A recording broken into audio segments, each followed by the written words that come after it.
Hello and welcome to CLS News at 12. I'm Kayla Quirk. And I'm Sam Yang. Today's news story is about problem solving. And we will be discussing three very great problem solving strategies. Our first strategy will be shown by Hun Lee and Jaeyeon Choi.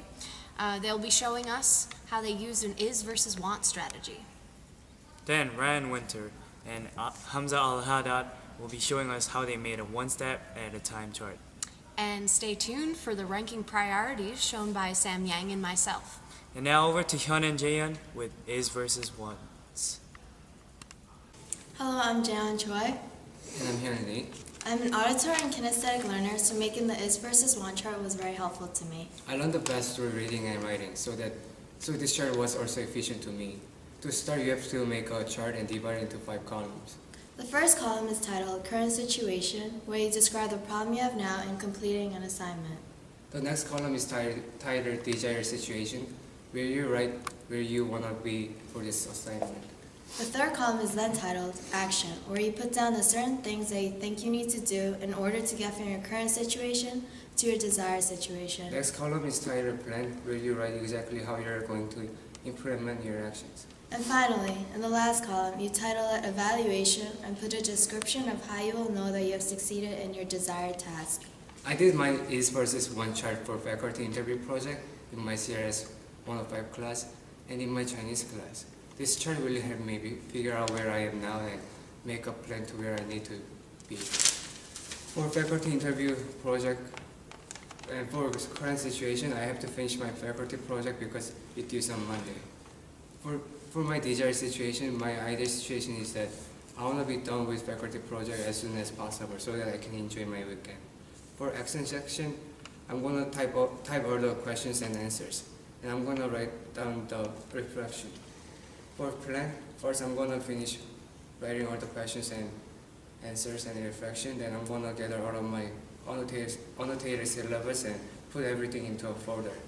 For my evaluation, I will know my desired situation is achieved if I finish my faculty project by Friday, so that I can enjoy my weekend.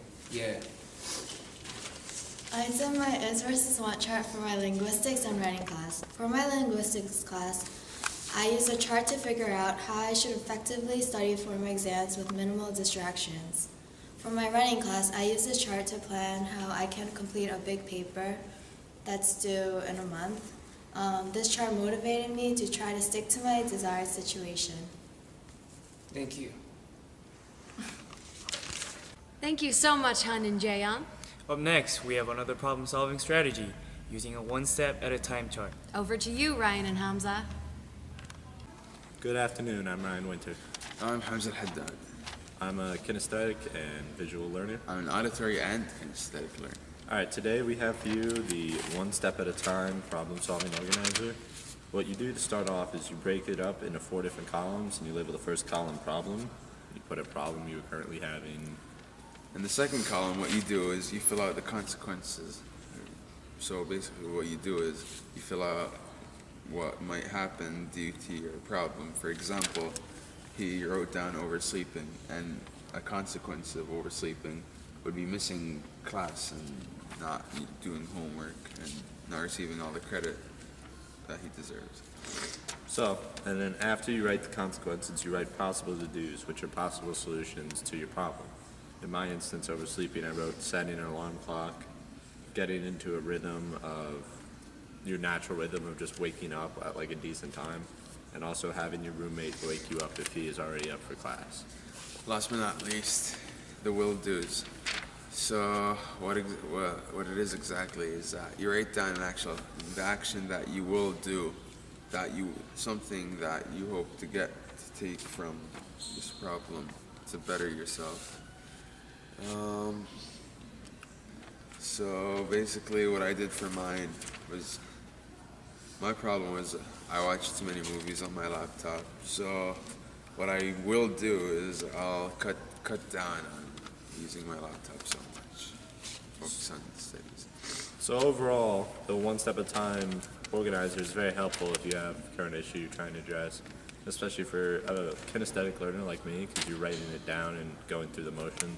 So overall, I found it very helpful in addressing something that you needed to correct.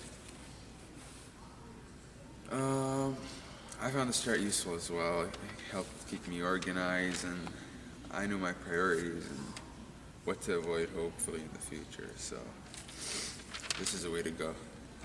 And that's all we have for today. Thank you. Have a nice day. Wow, wasn't that interesting? Yes, it was. No, what else is interesting, Kyla?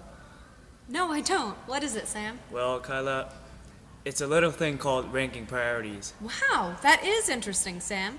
Shall we show our viewers the footage from this morning? I think we should, Kyla. Let's. Hello again, I'm Kayla Quirk, And I'm Sam Yang. and we're going to show you how we use ranking priorities as a problem-solving strategy. I'm a visual learner, therefore I like to have everything out in front of me, and that's why ranking priorities work the best for me. What we did first was make a list of all the homework assignments that we had due within the next few weeks. Then we ranked all of our assignments in order of priority. The assignments that were given in A were the absolutely essential ones. The important assignments were given a B. And for all that optional assignments, we labeled them with C. What I did next was make 3 separate lists, one for all the A assignments, one for all the B assignments, and one for all the C assignments.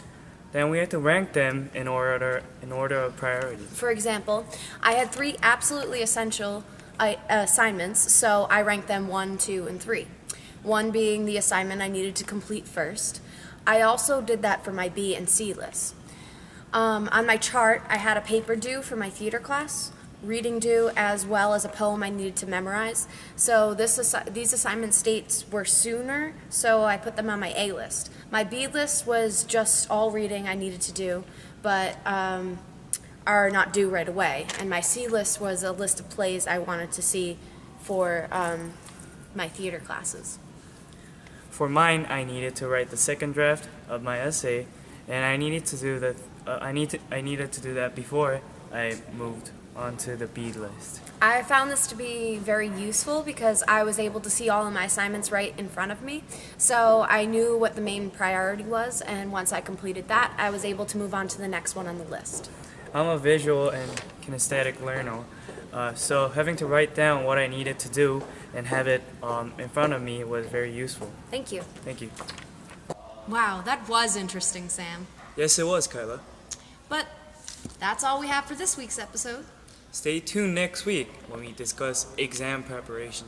Thanks for choosing CLS News at 12. I'm Kayla Quirk. And I'm Sam Yang. See you next week. week.